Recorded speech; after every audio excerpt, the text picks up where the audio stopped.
off here. Don't want some crazy noises to come through. I'll get the old Twitter up, see what people are talking about. Oh, I think we are moving and shaking. There we are. Hoosier Nation, we got some news. We got some news. I feel like we need a sound effect like a siren or something, like right? We finally got some clarity. We got some on Saturday with Trayce Jackson-Davis returning. Correction, with Trayce Jackson-Davis declaring for the NBA draft. Sorry, did not mean to jolt. Declaring with the opportunity to return. True. 100% true.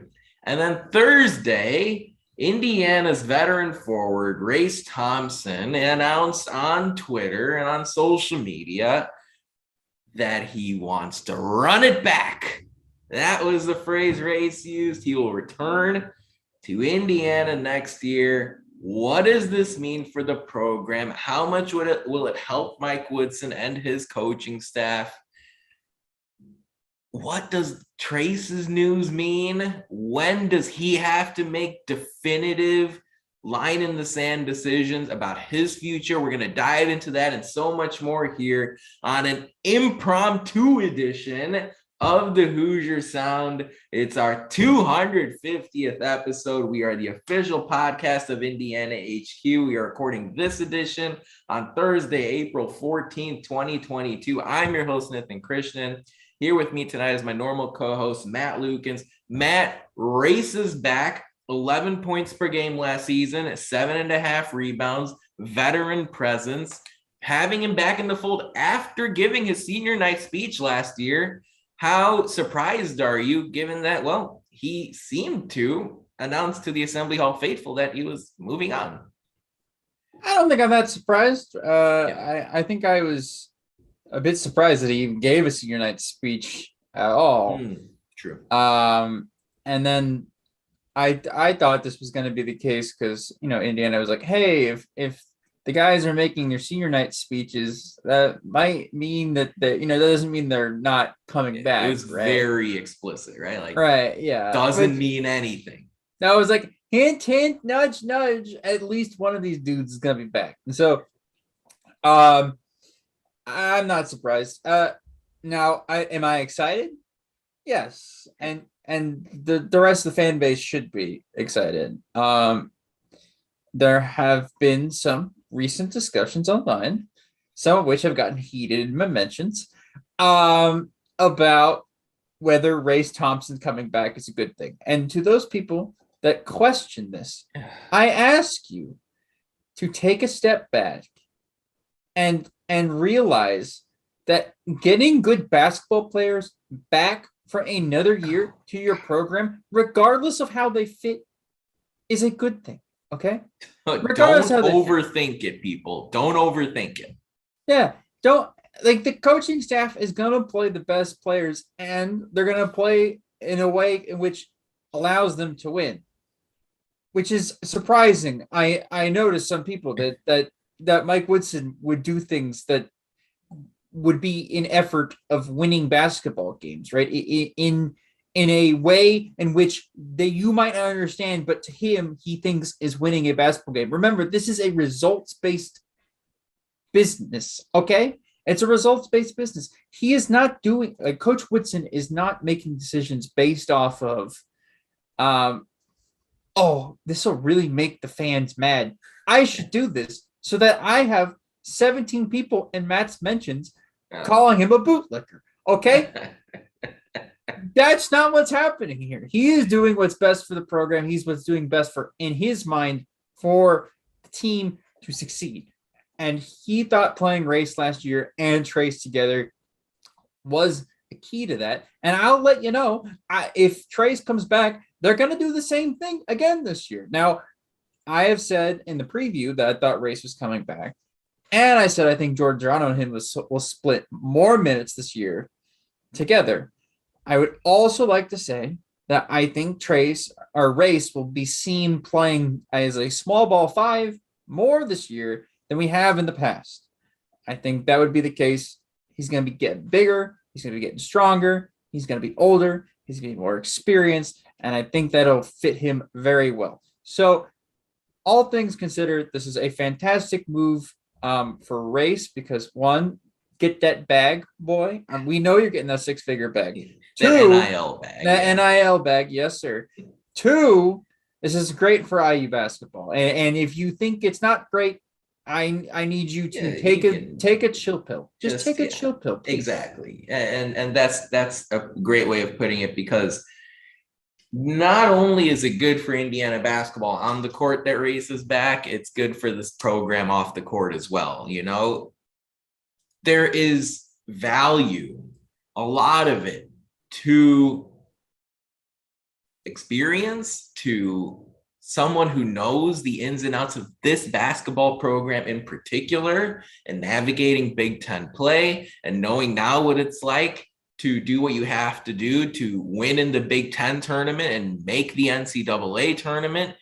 Mike Woodson can't be teaching a bunch of players new things about Indiana University, new things about life in college basketball, new things about life in the Big Ten. Sometimes your players are just as valuable from a coaching standpoint as the coaches are. And that's what I'm expecting Race Thompson to be next year. If you look at his performance statistically, you're loving the fact that Race Thompson's coming back. He went from 0.7 points per game in his first season, where he only played 9 games, to 4 to 9 to 11. From a rebounding standpoint, he went from 2 to 4 to 6 to 7.5. And you also saw last year the fact that he took more 3-pointers. His stroke looks good with 6 months or 8 months of practice. Maybe that refinement, maybe those tweaks can add another few percentage points to his 3-point number. He's played 100 games in an Indiana basketball uniform. There's a chance that he passes Yogi Ferrell for the school record with a long, successful, prosperous final season at Indiana University. And one other note, right? You talk about improvement. How about the field goal percentage, right? Forget volume. The percentage went from 40 to 46 to 52 to 54 in his career. So it's a high bar for Race Thompson to exceed, but he keeps getting better. And that's exactly what you need. I'm looking forward to seeing him, whether it's at a power forward position next to Trayce Jackson-Davis, or as maybe a small ball 5 next year if Jackson-Davis moves on to the next level, really elevating his game and adding more to it. Could you see more assists in his record next year? Could you see maybe more free throw attempts, being someone who's a little bit more of a key factor in the offense? These are the kind of things I'm really excited to see Race Thompson do next year, in addition to being pretty clearly a de facto captain on this roster. It's exciting to see him come back. I'm looking forward to seeing Hoosier Nation greet him warmly in his first game. So all in all, really, really exciting. Now, Matt, I'm curious to hear from you. You know, how much do you think the NIL stuff played a role in this decision? If it wasn't there, would you have thought Race Thompson was going to maybe try a shot at the pros? Would you have maybe envisioned him just moving on and finding a next step? I mean, what do you think Race Thompson's options were here, and how much do you think the NIL deal with Hoosiers for Good helped convince him one way or the other? I think it helped a lot, obviously. Duh. You're not Sherlock if you think that's not the case. I still think there's a very good chance that he would have come back. However, I think the biggest portion of the reason that he came back would be the NIL money. All right.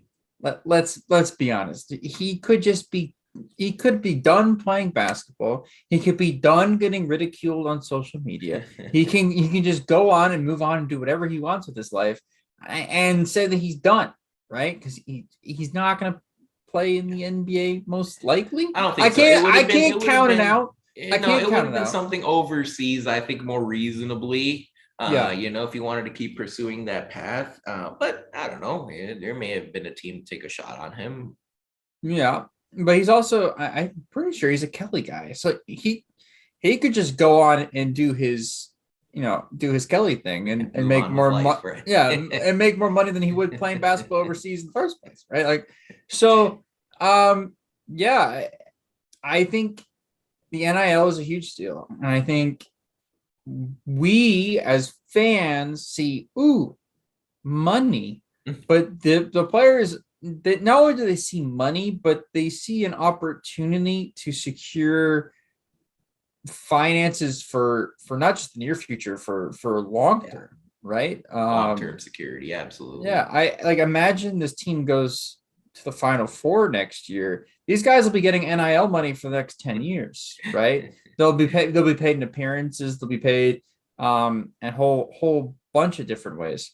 Memorabilia, all that kind of stuff. So this is an opportunity for him to make a living as a grad transfer. So he gets to stay at IU again. What has he been there 5 years now? This is going to be his it's going to be his fifth year playing, but he redshirted, right? That first year, you're correct, yeah. So this is his 6th year on campus. Yeah, because he got in when Archie Miller started coaching this program. So you're right. Yeah, this will be his 6th year on campus. Yeah, so he knows Bloomington like the back of his hand. Apparently Anthony Leal said he's in need of housing.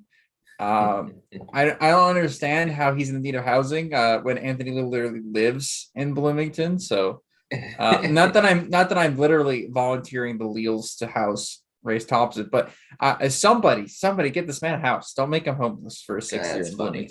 That's funny. I like seeing. Yeah, you're right. Anthony Leal did tweet out. Hey, someone help me find this man a house. Yeah, I could kind of think, if he didn't extend his lease, right? Before the summer started. Could have been a situation there, but I'm sure Hoosier Nation, I'm sure Race Thompson will figure that out. I'm just, really looking forward to seeing how it all plays out. I definitely do think the NIL situation helped. I think the fact that, an underrated factor in all this, not so much, hey, what do pro scouts think of you? What do the analysts think of you? What do college basketball coaches say about you? I think sometimes, you got to think these are kids in their early 20s. These are youngsters in their early 20s, maybe just want another year of college life before the real world hits. And I think, me too. I want another one. Well, what we would do, right, for an extra year on campus. So I think that's what we're seeing out of Race Thompson here. Looking ahead, Matt, before we dive into the Trayce Jackson-Davis piece of this, what are you looking forward to seeing out of Race Thompson in his final season as an Indiana Hoosier in 2022-23? Are you expecting him to be a little bit more dangerous of a threat from three-point arc? Are you expecting him to take a step ahead as far as mid-range jump shot, or maybe a more authoritative player inside? What are you looking out of what are you looking out of Race Thompson, the player, in his final year next year? I just want him to play the best basketball he can possibly play. I don't think I'm going to be there and be like, yeah, he's going to get 14 points, 6 rebounds and 3 assists a game. Like, I don't think that's the case, right? Especially with a lot of the people we're involved with in recruiting. I could see him take more of a third, fourth guy role. Like, he was our glue guy last year, right? He was the glue guy, right? Everybody called him. He's gonna actually be a glue guy. John Rothstein just called him a glue guy after Race Thompson. Yeah, but calling him a glue guy is like not the full story, right? It's almost a backhanded compliment, isn't it? Right? Yeah, in a way. He's more than just a glue guy, but he's like a really, really good glue guy. And this year, I don't think he has to be more than what he was last year. He could be less than what he was last year. If anything, improving the shooting on offense would be better, but his defense is fantastic. Maybe working on some low post defense this year. I'm seriously working on some so he can play some minutes, because right now if Trayce doesn't come back, I don't know We're who's gonna going have to be some. our We're gonna have 5. some interior depth issues. Even with Race Thompson's return, it's going to be tough for Indiana to stop guys inside unless they add someone. Right. Which, Malik Renew is out there waiting. Yeah. But even so, even he's not, going to be matching up well against 7-footers. So it's tough for IU. We'll see how this roster is filled out. Again, there's so many moving parts. And this offseason, usually like normal offseason, I'm like, yeah, like we'll get 2 transfers here. That's obvious. And yeah, we'll move on. And this one, I'm like, I'm waiting for tomorrow's news, right? Like what's happening? There's so many pieces moving. Who's going to add to the roster? Who's going to depart from the roster? And in Trayce Jackson-Davis's case, which way is he going to go? He's at a bit of a fork in the road. We're going to talk about him and his decision here in just a moment and continue more on Race Thompson as well. But first, it's time for Who Won the Week this past week in IU sports. And we have to tip our cap to Indiana Hoosier women's basketball player Allie Patberg, who just wrapped up her college career. She was selected in the 3rd round of the WNBA draft by the hometown Indiana Fever. She stays in the state. You can go on and root for her. I gotta think the Indiana Fever have to start, getting some of those Allie Patberg jerseys going to the assembly line and through the supply chain and send out on their online store. I think that would sell pretty well. Patberg becomes the first Hoosier since 2011 to get selected in the draft. It's just the 4th Hoosier in the history of the league. So I can't wait to see more Indiana Hoosiers in the pros. WNBA keeps getting better, continues to improve as far as the quality of its play is concerned. Can't wait to see Patberg suit up for the Fever here in the upcoming season. Just a reminder, folks, if you'd like to subscribe to our podcast for free, all you have to do is search for the Hoosier Sound wherever you listen to podcasts. Stay up to date with all of our information by following us on Twitter at Indiana HQ and at the Hoosier Sound. This part is important. If you enjoy our show, we got 250 of them. Leave us a review, tell a friend, share our links. Your support really helps us grow this podcast and reach more passionate IU fans such as yourself. Matt Trayce Jackson-Davis also made some big news over the course of the last few days. He announced on his Instagram account, Trayce.Jackson, as well as through other places on social media as well, that he is declaring for the 2022 NBA draft while maintaining his eligibility. 2nd team All Big Ten. Now, look, he had to make his decision by April 24th to declare or not, and with eligibility or not.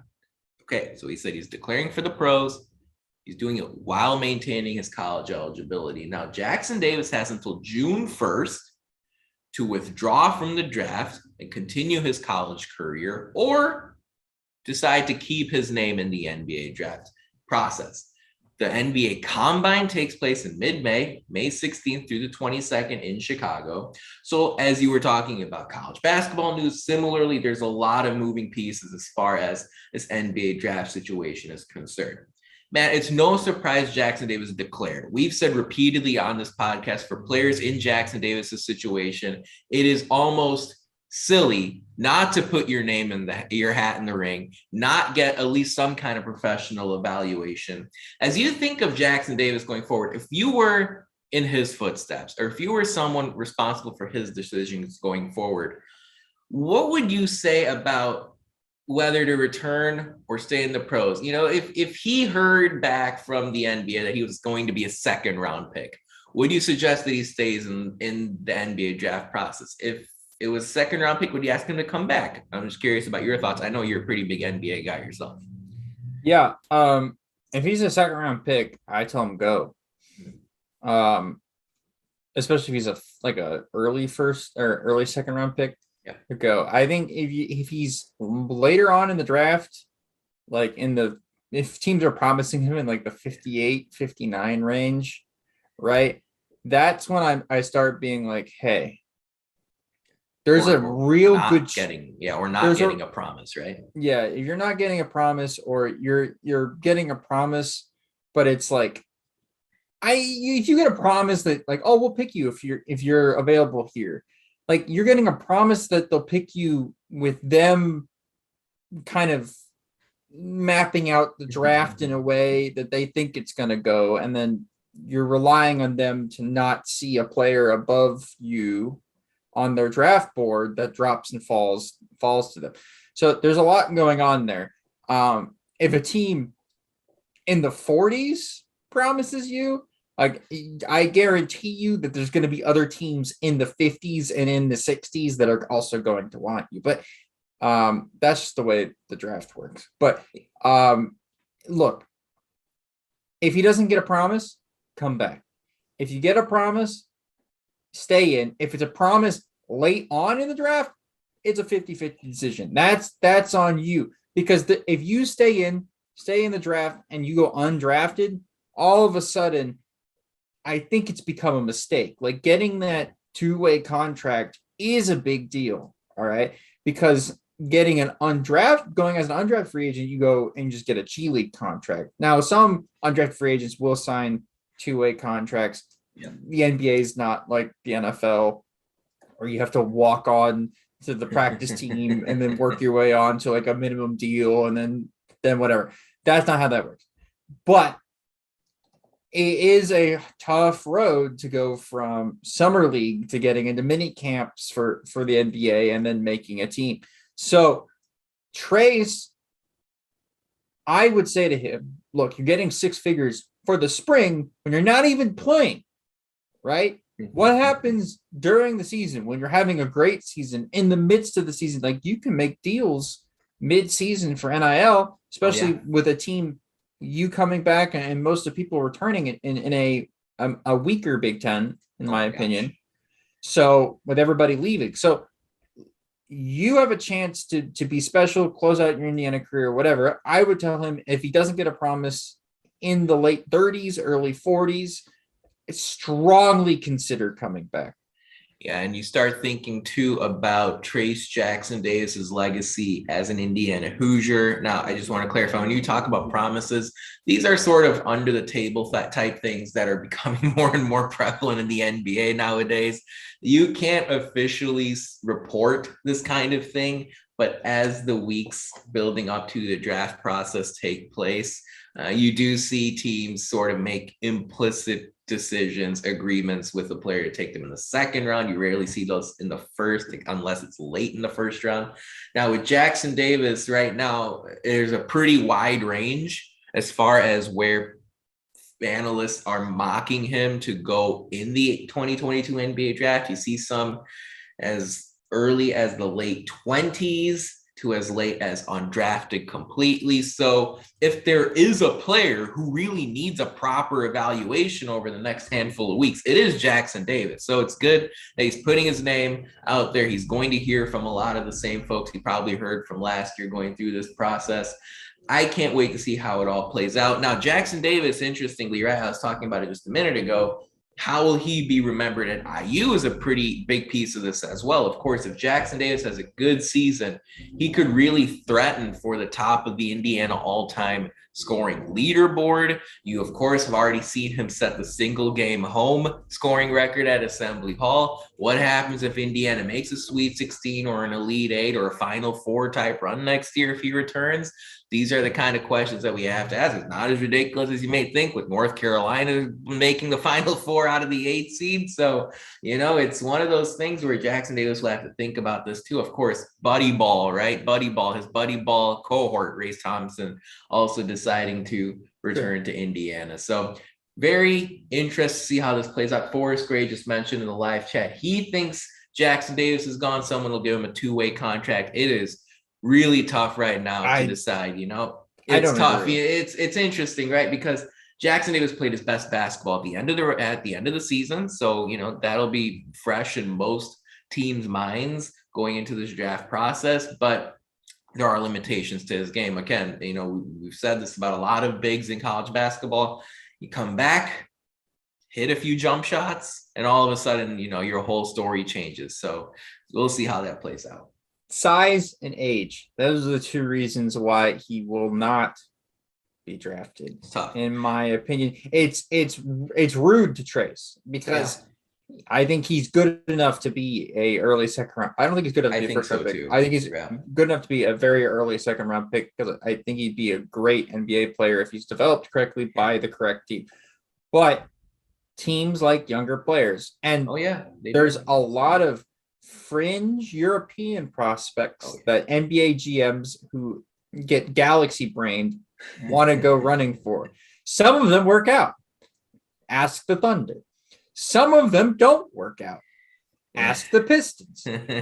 This is how this works. And so we played one of them that's gonna be in that range of that Nikola Jovic out of BC Mega in Serbia, or in the Serbian area. He declared he's not projected to be a first round pick. That means he's a second round pick. And honestly, second round picks are extremely hard to project. First round picks are way easier. Second round picks way harder. Somebody that's in the 60s in mock drafts can go in the 30s, and somebody who's in the 30s can go in the 50s. So it's a real big fluctuation. Teams, pick based off of need and necessity and not just best available sometimes. And so especially with a lot of really young bigs in the league, Trayce is going to be down the pecking order. And then you add the fact that his age is older and he's not European. I don't know how much that last piece factors into it, but you're right. Every team has a unique system as far as how they handle their second round picks. Also this year, you have a unique situation where two teams have had their second round pick forfeited. So that's another consideration here. The draft is not 60 picks this upcoming year. It's going to be only 58. So that's another piece to keep in mind going forward. I have no idea how this is going to go. Matt, if you had to put your foot down today on April 14th. Yep. Trayce Jackson-Davis in early November, opening night, will he be wearing an Indiana Hoosiers uniform or the uniform of a professional basketball team? I'll just let you guys know, full disclosure, I have money on Trayce coming back. Okay. Who's this? This is a bet. This sportsbook? This is a bet with a friend. This is sanctioned sportsbook? There is no sports. Okay. But I was so confident that he would be coming back. Right? FriendDuel.com. Yeah. I have $100 on Trayce coming back. So I will be very sad if he not only goes to the NBA, but he loses me money. Okay. So, and I'm pretty confident. I don't bet on things unless I'm very confident in a result. I'm very confident that Trayce will be back because NIL, he's going to get paid. 2, his boys are coming back. Like Race is one of his best friends. He'll be coming. Like it just makes a lot of sense to come back. It really does because he's not going to get picked in the first round. He's not going to get picked in the early second round. It's not happening. No matter how well he plays in the combine because of his size and age. I'm curious to see how the combine works out. I will say, right, a lot of people have mentioned his jump shot. It's non-existent. Understandable. I will say, last year, this past season, you saw two things really take a step up as far as Jackson-Davis is concerned. So shot blocking, right? It wasn't just hands up. It was reject it off the backboard, create fast break opportunities, even against players taller than him. He blocked Hunter Dickinson. He blocked Kofi Coburn. The other piece of it was his ability to pass the basketball. You saw him a lot of times out of the low post, find players out on the wing, opposite corner, set up good shot attempts. Miller Kopp, Parker Stewart, Xavier Johnson, a lot of those kick out passes were there. So there were two key areas where I thought he really had to step up this past season. We'll see what NBA teams think going forward. Just to make sure everyone understands the roster situation right now for IU, with Race Thompson returning, Indiana can still afford to add one player to the roster. There are 4 names going into the transfer portal. There were 3 incoming freshmen, Caleb Banks, Jalen Hood-Schifino, and CJ Gunn. if Trayce Jackson-Davis moves on, that'll create another roster spot. Indiana can add a second player. You've seen Indiana's name pretty active in the portal. It looks like the two guys who probably have the upper hand on everyone else are West Virginia player Sean McNeil, who put his name in the portal, as well as Wichita State's Dexter Dennis. McNeil, more of an offensive-minded three-point shooter. Dennis, more of a defensive-minded guard. So I would say those are the two players Indiana has the lead on, in addition to the 2022 high school senior that Matt mentioned, Malik Renew out of Montverde. So we'll see how this type of plays out. We're going to be talking about more domino effects to wrap up this episode here in just a moment. But we're going to keep the theme going with IU women's basketball here in our social media shout-out, because with Ali Patberg getting picked by the Indiana Fever and Alexa Gulbe signing a training camp deal with the Connecticut Sun, that means you have some spaces to fill on the IU women's program as well. And Terry Moore did an exceptional job. She brought in Sydney Parrish, who was a former Indiana Miss Basketball, coming in from the University of Oregon, where she was a key figure. Alyssa Geary, grad transfer, big, and from Providence. Sydney Scalia, who was a lights-out sharpshooter for another Big Ten school in Minnesota. Well, now she's going to be wearing Hoosier colors this upcoming year, trying to hit some of those threes that are now out with Ali Patberg moving on. Really curious to see how IU women's basketball looks next year, because you're adding in these newcomers with Grace Berger, Mackenzie Holmes. There's definitely a roster there that should very much start the season in the top 25 and should very much be looking to make a run of the NCAA tournament again. But of course, these things are 9 to 12 months away. Quick reminder, folks, we do want to give our stuff a shout out here on social media. You can follow us on Twitter, Facebook, and YouTube at Indiana HQ and at the Hoosier Sound.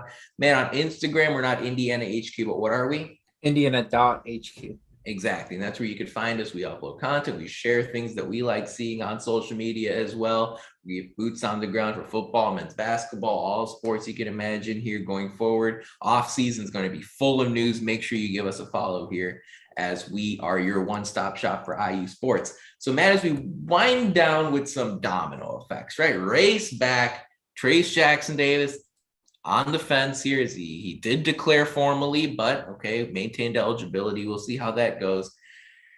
There are a couple of players I'm curious to get your thoughts on, right? Jordan Geronimo and Logan Duncombe, both bigs, if you want to call them that, sort of long athletic players here, different stories as far as their IU career is concerned.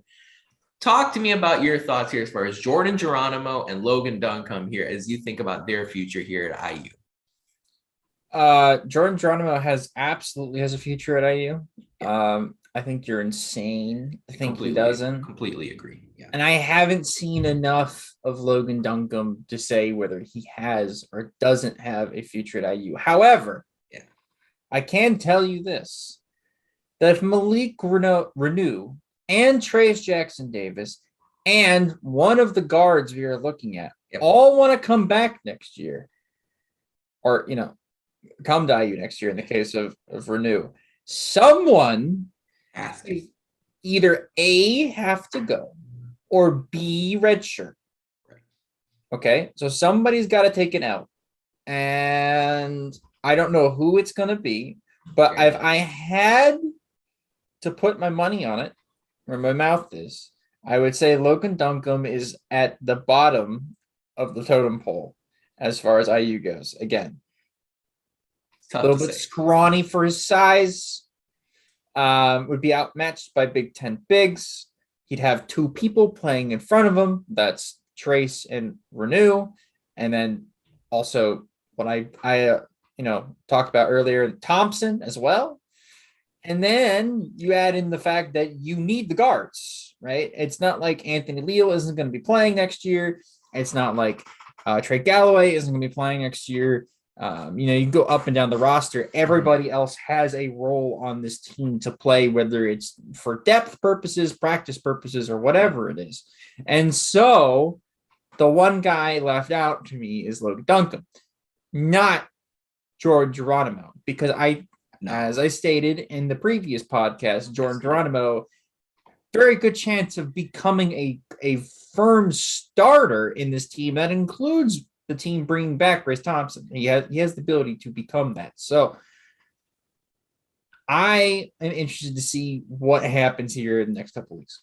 I totally agree with Geronimo. I see him by the way, as someone that could potentially, depending on the makeup of the roster, start alongside, don't yell at me, Hoosier Nation, alongside Race Thompson and Trayce Jackson-Davis in a 5. I could also see him starting alongside Thompson and Malik Renew if that's what happens. I think what Indiana's coaching staff will try to do now with this Thompson news over the next 6 months is get Geronimo comfortable playing in a wing type situation. The athleticism is there, the wingspan is there, the agility is there.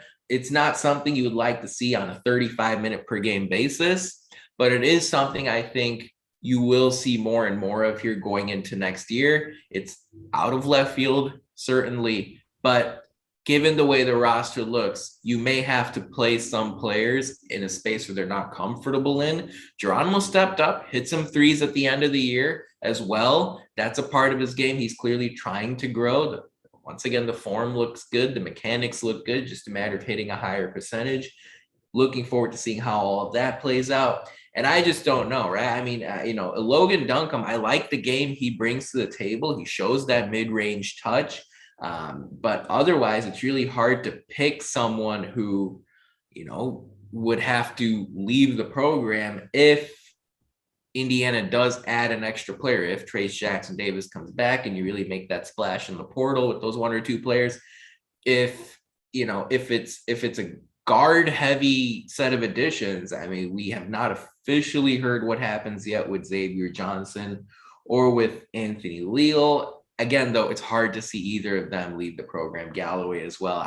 Miller Kopp, my impression right now is he's planning on returning as well. And strangely enough, I think Kopp actually feels a pretty big need for this program next year if he does choose to return. So that's how we see Indiana's roster situation right now. There's a lot going on. There's a lot happening here. We're trying to condense our episode a little bit this week. Looking forward to seeing how all of you, respond to this episode. Let us know if you like sort of the half-hour version compared to the hour-long one. But Matt, as we wind down here on Thursday night, any final thoughts here? Lots moving around. And like you said, for all we know, we might be here again tomorrow talking about more big news around the IU basketball program. Not saying that's going to happen, but it's crazy nowadays.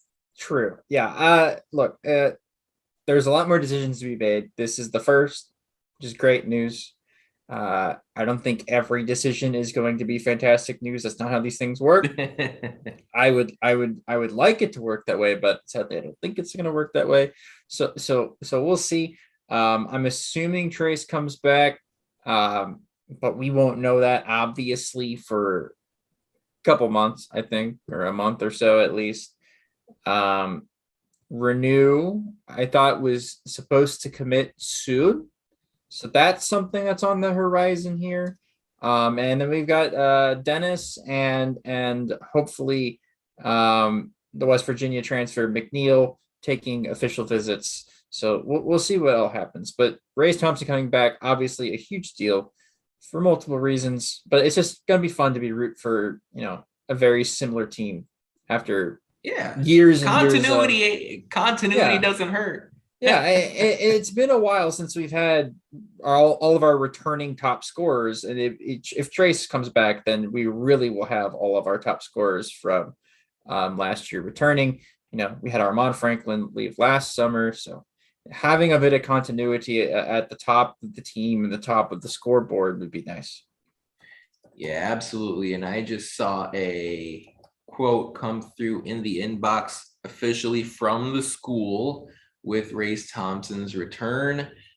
He mentions formally, officially, this is a quote from Race Thompson: "I trust Coach Woodson and his plan for me to develop into the best player I can be to take my game to another level." So clearly Race has aspirations, has intentions of playing basketball beyond just the collegiate level. And hey, you hit a few more threes, you grab a few more rebounds, who knows what could happen here as far as the future is concerned for Race Thompson. The continuity is great. These are good vibes around the IU basketball program right now. According to John Rothstein, if Trayce Jackson-Davis comes back, Indiana will be a top 25 basketball program at the start of the upcoming season. But if you ask me today, Matt, I think Trayce Jackson-Davis keeps his hat in the ring for the pros. We'll see how. I do. I think he ended the season strongly. I think he's going to get positive feedback from the draft process. And you know, I don't have anyone telling me this in my ear, just a gut feeling.